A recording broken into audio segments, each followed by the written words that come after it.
بسم الله الحمد لله والصلاة والسلام على رسول الله وعلى آله وصحبه أجمعين ما بعد. We're in Bidiyat Al Mujtahid by Ibn Rushd Al-Hafid, the grandson, not the grandfather. Um, this is of course a known work. This is for Fiqh Al-Ali. And we're not in the business of doing what the Salafi and Wahhabiyya do, where they actually start teaching with this book. Just assume that you have some study of the mutun, and this comes later, but you're going to take a benefit from it.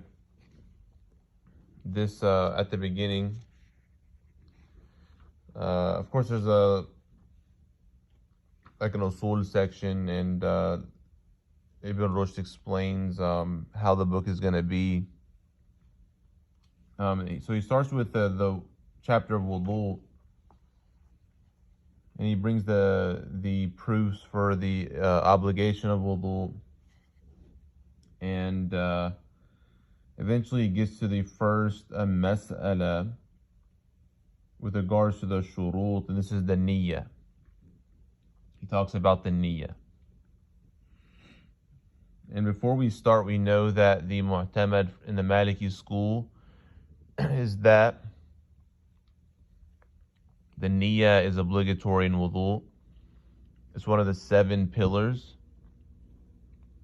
and it's also one of the pillars in the Shafi school as well, one of their 6. And it's a shart in the Hanbali school. So technically it's not from their pillars. They have 6 pillars in the Hanbali school, but this is a shart, which is outside of the pillars. It still has to, and you still have to have intention, not to get into it too much right now, but it's a shart. So for our purposes, I just say those 3 schools agree generally. And then the Hanafiya, they don't necessitate the niyyah, the intention for wudu. And they have their 4 pillars famously. So let's just see a little bit what Ibn Rushd is saying here. وَاخْتَلَفَ عُلَمَاءُ الْأَمْصَارِ. He uses this a lot, the ulama al-amsar, the vast, well-known scholars from Mecca, from Medina, from Iraq, from Sham. The well-known scholars, they had a difference of opinion. هل النية شرط في صحة الوضوء أم لا? Is the intention a condition for the wudu to be valid or not? بعد اتفاقهم على اشتراط النية. This is after they agreed that the niyyah على اشتراط النية في العبادات لقوله تعالى, that they have this general agreement on the intention in worships. And he brings the ayah in the hadith, ayah in Surah Al-Bayyinah, وَمَا أُمِرُوا إِلَّا لِيَعْبُدُوا اللَّهَ مُخْلِصِينَ لَهُ الدِّينَ.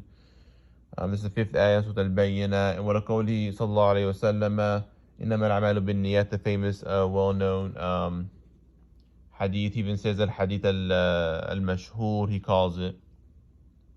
So it's not the longest section about this matter, but he does bring فَذَهَبَ فَرِيقٌ مِّنْهُمْ إِلَى أَنَّهَا شَرْط. So some of them, they said that it was a shart of wudu, وهو مذهب الشافعي, and it's the madhab of Imam al-Shafi'i, ومالك, and Malik, وأحمد. He brings Ahmad, which he doesn't bring Ahmad all the time. He normally brings Imam Abu Hanifa, Imam Malik, Imam al-Shafi'i. And of course he's Malik, he's the Malik school the best. So the Maliki will get the most benefit from this book.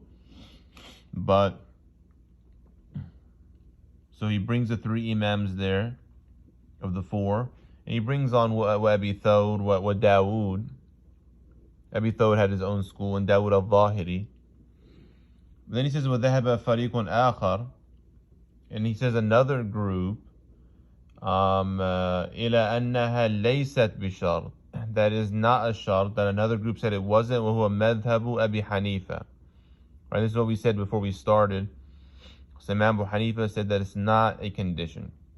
With Thawri as well, which is interesting, because he was obviously he had his own school, he was a great faqih, great muhaddith, Amir al-Mu'mineen bil-Hadith.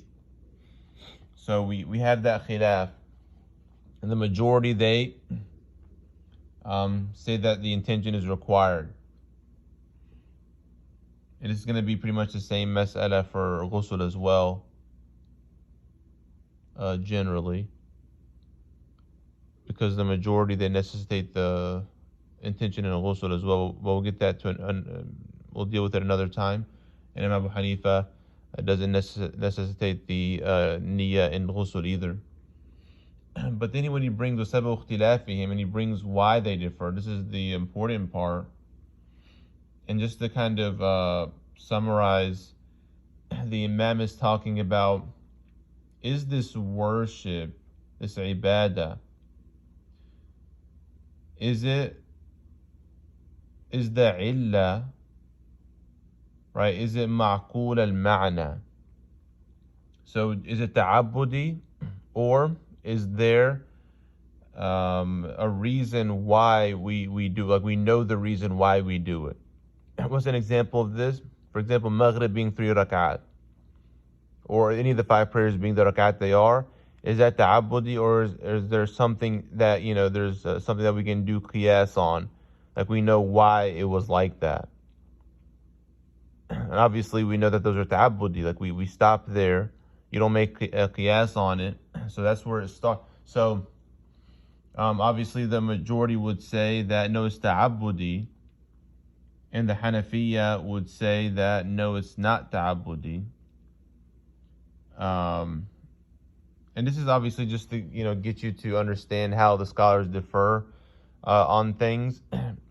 It might not actually be 100% about correctly attributing the opinions and the way of thinking to that scholar necessarily, but you get the overall benefit from why scholars differ on things. And again, we're not. You don't start with this book, definitely not. But it's definitely important later on, especially for the Malikis. So anyway, he's not. He's just showing the khilaf. He's showing the ones that differed, and he's showing. It's not really the longest thing there.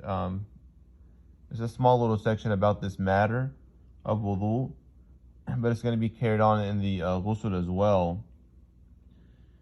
But that was just the benefit, inshallah, from Bidiyat Al Mujtahid. Allah subhanahu wa ta'ala knows best. Wa sallallahu ala Muhammad wa ala alihi wa sahbihi ajma'in.